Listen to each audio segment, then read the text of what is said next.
Quick, go get her! Oh God, they're gonna tear her apart!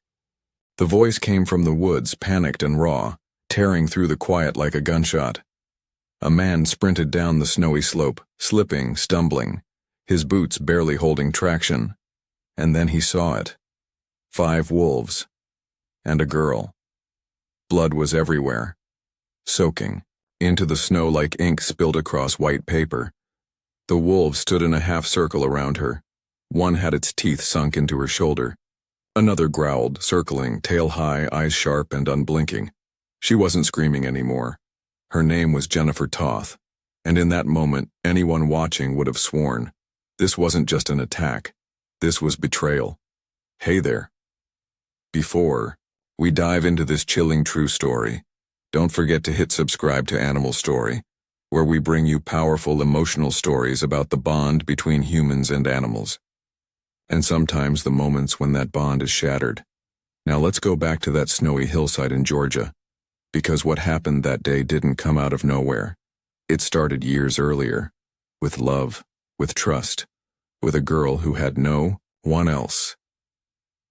But on that day, something snapped. Jennifer's body was limp. Her flannel shirt was shredded in 3 places, one arm twisted unnaturally under her. Her blonde hair, usually braided neatly down her back, was soaked with blood, matted, with dirt and snow. The man, her neighbor Frank, didn't have a weapon. Just his voice and raw instinct. "Back! Get back!"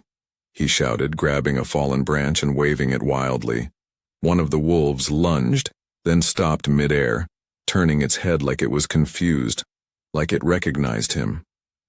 Jennifer moaned faintly. He rushed forward, still yelling, still swinging. And in that chaos, the wolves finally backed off. They didn't run. They didn't flee like wild animals would. They walked away. Calm. Like nothing had happened. Frank dropped to his knees beside Jennifer. Her pulse was weak, but it was there. "Stay with me," he whispered, dialing 911 with trembling hands. "Stay with me." Sirens would take 17 minutes to arrive. Jennifer had 17 minutes to survive. But to understand what drove 5 wolves, animals she raised, loved, and lived with, to nearly kill her, you have to go back. Back to the Appalachian woods of northern Georgia. Back to a girl who didn't go to school, who didn't go to prom, who didn't have TikTok or birthday parties or best friends. A girl who grew up off the grid, deep in the wild, where the trees whispered secrets and her only companions were creatures most of us fear. Back to when she found the first wolf cub. It was caught in a trap, its paw mangled. She was 13. She freed it, nursed it, named it, and then she never let go. That moment would become the beginning of something beautiful, and ultimately something terrifying. Because love doesn't always tame the wild, and family, real or chosen, doesn't always stay loyal. Jennifer Toth wasn't like other girls in her county, and that wasn't just small-town gossip. She didn't go to school dances, didn't ride the school bus, and no one ever saw her at the grocery store. Most folks in that part of northern Georgia didn't even know she existed until her story hit the news. Jennifer grew up off the grid, literally. Her parents, George and Darlene Toth, lived in a hand-built cabin at the edge of the Chattahoochee National Forest, miles from the nearest paved road. No running water, no electricity, no phone lines. Their world was carved from the trees, lit by lanterns and heated with a wood-burning stove. George, a quiet, wiry man who once served in Vietnam, had turned his back on modern life. Darlene, a former schoolteacher from Kentucky, followed him into the woods with a deep faith in simplicity and self-reliance. They homeschooled Jennifer, teaching her to read using old books and Bible verses. But more than anything, they taught her to listen, to the wind, to the creak of branches, to the subtle language of animals. Jennifer didn't mind the isolation. From a young age, she was drawn to nature in a way that felt spiritual. She'd sit by the stream for hours, her bare feet in the cold water, sketching animal tracks in the dirt or mimicking the call of an owl. Her parents said she had a stillness in her soul, like someone born in the wrong century. But even in that stillness, something was missing. When she was 12, Jennifer's older brother, her only sibling, died in a logging accident. His name was Tyler, and he'd been her protector, her playmate, her whole world. After his death, she stopped talking for nearly 6 months. She'd wander the woods alone, disappear for hours. Her parents were worried, but didn't interfere. That was their way. And then came the wolf. It was late spring. Jennifer found him tangled in a hunter's snare, his leg bleeding, ribs poking through patchy gray fur. A normal kid might have screamed, "Run away." But Jennifer knelt beside the creature, whispering to it. She took off her jacket, wrapped the leg, and somehow, some way, dragged the half-grown wolf pup back to her family's cabin. George wanted to put the animal down. "It's wild," he said. "It'll never be safe." But Jennifer didn't flinch. She fed it by hand, slept beside it, tended to its wounds like a mother, and it lived. She named him Shadow. Shadow was the beginning. Over the next 2 years, 4 more wolves came, each one hurt, starving, or orphaned. Jennifer found them. Jennifer healed them. And before long, 5 full-sized wolves lived on her property, roaming free, sleeping at the foot of her bed, following her like loyal dogs. To Jennifer, they weren't pets. They were family. Neighbors sometimes caught glimpses. Jennifer walking barefoot through the fog with the wolves flanking her, their breath visible in the morning chill. Some said she looked like a ghost from another time. Others whispered she was a wolf witch. But most just left her alone. What they didn't understand was that Jennifer wasn't trying to impress anyone. She wasn't trying to be famous or mysterious. She was trying to fill a hole that nothing else could. The wolves gave her what no person had since Tyler died: belonging. In her journal, later found by investigators, she wrote, "People think wolves are dangerous, but they don't lie. They don't fake love. They either accept you or they don't. And if they do, they're yours forever." Jennifer believed that, heart and soul. But as we'll soon see, belief isn't always enough. Not when you're dealing with something that was never meant to be tamed. For Jennifer Toth, the wolves weren't just animals. They were her world. She woke up with them curled at her feet and went to sleep, listening to their breathing beside her bed. Her morning started with feeding them raw meat from the freezer. Her father kept on a diesel generator. By afternoon, she'd be out in the woods with them, tracking deer, swimming in the creek, or simply sitting in silence while the pack napped in the leaves around her. She didn't use leashes, didn't cage them, and yet they followed her commands with eerie obedience. A soft whistle, a pointed finger, one word in a low tone, "Stay," and they'd freeze in place like statues. To outsiders, it looked like magic. By the time she was 17, Jennifer's relationship with the wolves had become local legend in the mountains of northern Georgia. People started calling her Wolf Girl. It wasn't meant to be cruel, just fascinated. The mailman said he once saw her walking down the logging road at dawn, flanked by the wolves, her hair down, barefoot, not even flinching in the cold. It looked, he said, like something out of a dream. A few locals took pictures, grainy, Polaroids of Jennifer feeding the wolves or brushing them like they were golden retrievers. One even went viral on early online forums like MySpace and LiveJournal. The caption read, "She lives with wolves, and they love her." People didn't just see it as weird. They saw it as beautiful. Because who wouldn't want that? That kind of closeness, that kind of trust, a connection so deep that even wild predators bowed their heads to you. But that wasn't the full picture. What those photos didn't show, what nobody really saw, was just how much Jennifer needed them. After Tyler's death, after years of being cut off from the world, the wolves had become the only consistent love in her life. They didn't judge. They didn't ask her to talk when she didn't want to. They didn't tell her to get over it. They just stayed. And for Jennifer, that was everything. The wolves had names. Shadow, the first and oldest, calm, stoic, with silver fur and golden eyes.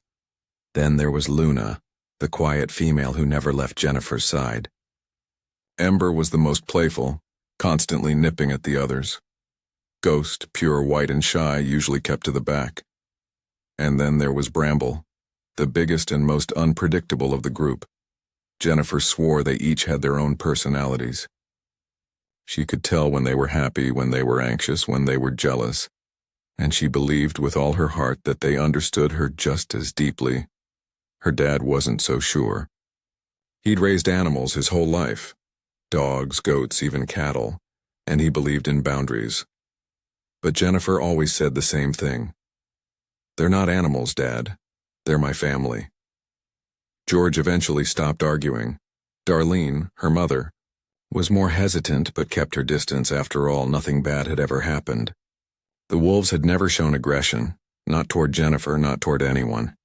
If anything, people said they were too calm. Jennifer could open their jaws, check their teeth, pull food from their mouths. She could walk between them while they were fighting, and they'd instantly stop. The way she saw it, she had been chosen. She believed in fate, in connection. That maybe, just maybe, she had been born for this, to protect these creatures and to be protected in return. But fate, as we all know, is a tricky thing.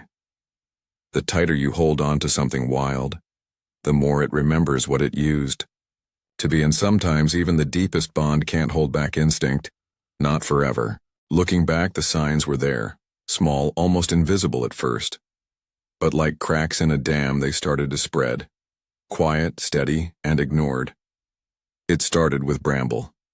He'd always been the biggest of the 5 wolves, thick-necked and broad-chested, with dark eyes that seemed to study people instead of just looking at them.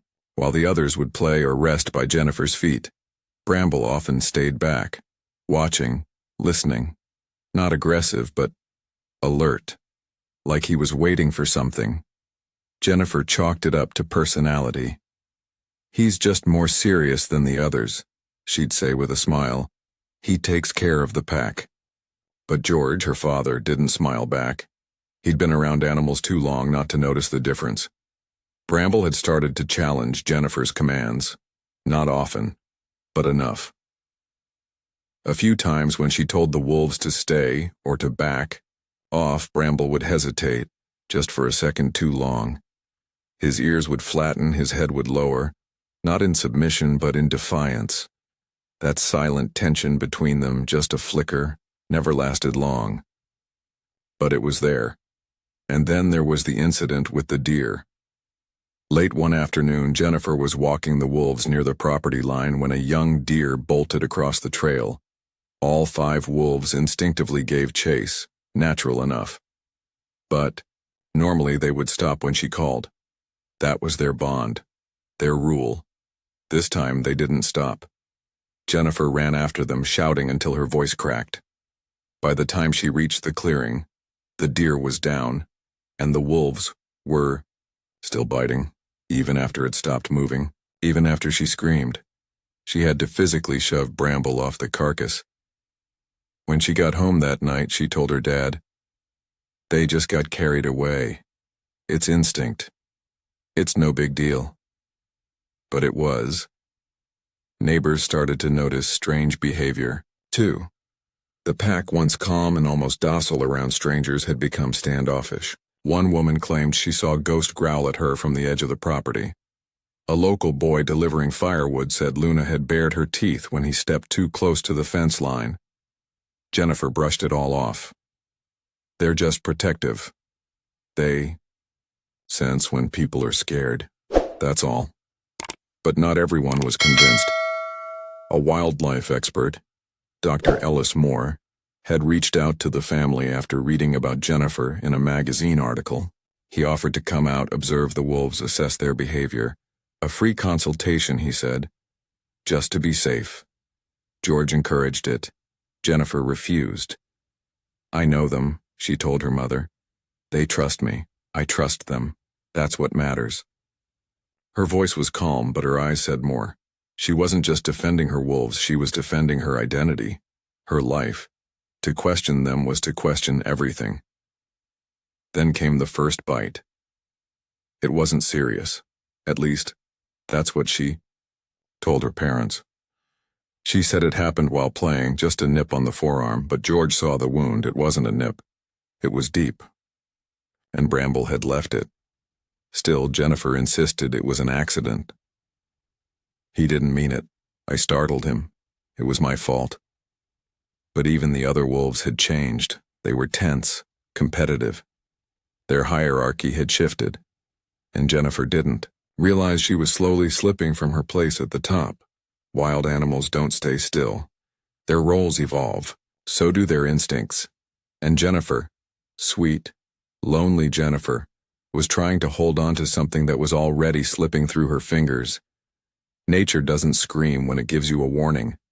Sometimes, it whispers. And in Jennifer's world, those whispers had started turning into growls. It was supposed to be a quiet Sunday. The morning fog was still clinging to the tops of the pine trees, and the air had that cold, metallic scent that always came before snow. Jennifer had just turned 21 a few weeks earlier, but birthdays weren't a big deal out where she lived. No cake, no parties, just another day with her wolves. She put on her boots, zipped her jacket, and stepped outside with a bucket of fresh meat. The sun hadn't fully risen and everything looked soft, gray, and calm. The wolves were already waiting. Luna rubbed against her leg like a cat. Shadow paced beside the porch. Ember wagged his tail. Ghost lingered by the tree line. And Bramble stood dead center in the clearing watching her. Jennifer smiled. "Morning, guys." She whistled once and they circled around her, tails swishing, heads low. This was routine. 1,000 times before she'd done this exact thing. Feed them. Sit with them. Let the day begin. But something was different. Maybe it was the tension in their bodies, the way their ears flicked toward each other instead of her. Maybe it was the way Bramble moved, not aggressive, not fearful, just steady, direct, like he was about to make a decision. Jennifer didn't see it in time. According to the sheriff's report, the attack happened around 7:15 a.m. A neighbor, Frank Melton, was chopping wood when he heard screaming, sharp, panicked, and then abruptly cut off. He ran toward the noise with an axe in hand, not knowing what he'd find. What he found haunted him for the rest of his life. Jennifer was on the ground, her jacket torn open, blood already staining the snow around her. The wolves were on her. Not all of them, but enough. Bramble had latched onto her shoulder, shaking violently. Ember had bitten into her calf. Luna circled, growling. She was still conscious, still fighting. Frank yelled, swinging the axe through the air, trying to scare them off. "Get back!" he shouted. "Get off her!" The wolves didn't scatter like wild animals. They paused, assessed him, then slowly backed away, dragging their bloodied jaws across the snow. One by one, they slipped into the trees. Jennifer was left gasping, blood pooling beneath her, one hand clutching her torn arm, the other weakly trying to push herself up. Frank called 911 with shaking hands. "She's alive," he told dispatch. But barely. She was airlifted to the nearest trauma center, unconscious before the helicopter even left the ground. In the days that followed, the story exploded across local and national news. Girl raised with wolves mauled in remote Georgia town. Helicopters circled the property. Reporters camped outside the emergency room. Wildlife officers, armed and grim-faced, tracked down the wolves one by one. Luna and Ghost were found within 2 days. They were euthanized on site. Shadow and Ember were caught using tranquilizers and taken to a wildlife facility, where they were later put down after being deemed too dangerous for rehabilitation. Bramble was the last. He was spotted 5 miles. North alone, blood still on his muzzle. He didn't run when they raised their rifles, he just stared. And then he was gone. Jennifer survived, but not without scars. Dozens of stitches, nerve damage, a fractured pelvis. She couldn't walk for 3 months. But the physical wounds weren't the worst. She didn't speak to anyone for weeks. When she finally did, it was only to ask about the wolves. When told they were gone, she didn't cry. She just said, they didn't mean to. But everyone else had a different opinion. They turned on her. They could have killed her. She's lucky to be alive. The community that once whispered in wonder about the girl who lived with wolves now whispered in fear and guilt. No one had stopped it. Not her parents, not the neighbors, not even Jennifer. Because when you give your heart to something wild, sometimes it breaks it. The cabin was quiet. The news crews were gone. The snow had melted into muddy patches beneath bare trees. And Jennifer Toth, once the girl who lived among wolves, was now just another young woman in a wheelchair, learning how to use her hands, again. She'd been out of the hospital for 6 weeks. Her parents had converted the living room into a bedroom. Her father built a ramp out front. Neighbors dropped off casseroles and sympathy cards. A few brave souls knocked on the door, asking for updates. But mostly people kept their distance. Some out of guilt, others out of fear. Because deep down, no one knew what to say. Jennifer didn't talk much. She didn't scream or cry. She didn't blame anyone, not even the wolves, especially not the wolves. According to her therapist, Jennifer was processing things in her own time. But her journal told a different story, raw, emotional, full of questions that didn't have easy answers. I raised them. I fed them. I loved them, so why did they turn on me? Was it something I did, or was it always going to end this way? If love wasn't enough, then what is? Meanwhile, the community tried to make sense of what had happened. The sheriff held a town hall meeting. Animal control released a report. Wildlife experts went on local news explaining how even tamed wolves retain natural instincts. They said things like, "Wolves are not pets. This attack was tragic but predictable. Wild is wild. No amount of love can rewire millions of years of evolution." But the people who knew Jennifer, the ones who remembered her walking, barefoot in the woods, singing softly with Luna at her side, they didn't find comfort in science.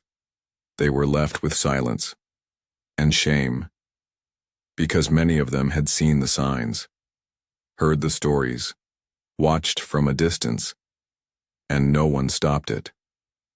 As for Jennifer, she eventually gave her first and only public statement. It was a letter printed in the local paper. In it, she wrote, "Please don't hate them. They weren't monsters. They were wolves, and I loved them. I don't regret saving them. I regret not letting them go when they were ready." If you're reading this and you think love alone can change nature, please be careful. Love is powerful, but it's not magic. The letter was signed simply. Jennifer Toth years later, her story is still told in whispers around campfires and small-town diners. Some call it a cautionary tale. Others call it a tragedy. A few still believe what she had with those animals was something rare, something real. But no one forgets it. Not the blood. Not the heartbreak. Not the impossible bond that was so beautiful and so fragile. And so now, we ask you, do you believe love is enough to tame what's wild? If it were you, would you have raised those wolves? And if you had to, choose between your heart and your safety, which would you protect? This story, like so many others on Animal Story, reminds us that the lines between love, trust, and danger aren't always clear. Sometimes, the very thing we cling to for healing can be what hurts us most. But would we choose differently? Would you? If this story has touched you, Subscribe to Animal Story for more real-life tales of devotion, risk, and the thin line between human and animal. These stories aren't just about pets. They're about us. Thank you for watching. And remember, just because something loves you back doesn't mean it's safe to keep.